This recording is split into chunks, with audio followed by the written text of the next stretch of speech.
একেবারে জীবনটা বেহায়া নির্লজ্জ এবং শরমহীন হয়ে গেছে।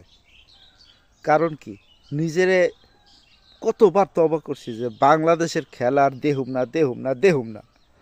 এই হালার পর হালারা বেলজ্জ নেহায়া হালার পর হালারা খেলাটারে এমন একটা পরিস্থিতি লইয়া যায়, কিসের তবার কিসের কি ভাই সব কিছু ভুললে আবার এই খেলা দেখতে হয়। কে তোরা আগে হাঁটতে পার না এ বগরপুরা, তোরা আগে হাঁটতি তাহলে তো আর এই টান টান উত্তেজনা কইরা তোরা যে এইরকম করো, হ্যাঁ করো কামনু, তোকে করতে কয় কেডা?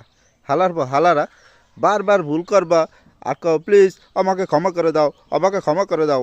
হ্যাঁ, একই আমাকে ইমোশন নিয়ে খেলার তোকে রাইট দিয়েছে কেডা এমা গল্প? তোরা হারবি, আগে হারবি, উত্তেজনা তৈরি করে মানুষের হাড়ে ঋণ খরচ কি তোরা দিবি? আমাকে ইমোশন বোঝো না?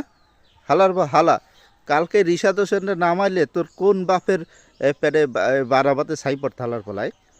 রিশাদ হোসেন এত পারফর্ম করলো, 14 বলে 39 রান করছে, সেই শালার পর শালারা হেরে না নামাইয়া একটা নামাইছো কারে আয় মগর্প যে ঈদটা খেলায় এই ইমোশনাল খেলা পাইছো কে? তোরা বন্ধ করবি না?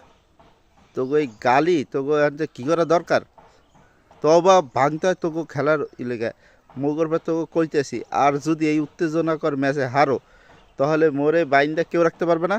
তুই যেমনি থাও হেমনি আইয়া কিন্তু যে করার করবো কী করতে পারবে বোঝো তো? বরিশাল লেগ মার তো খাও নাই, খাইলে তোরা সোজাই যেতে আসলে।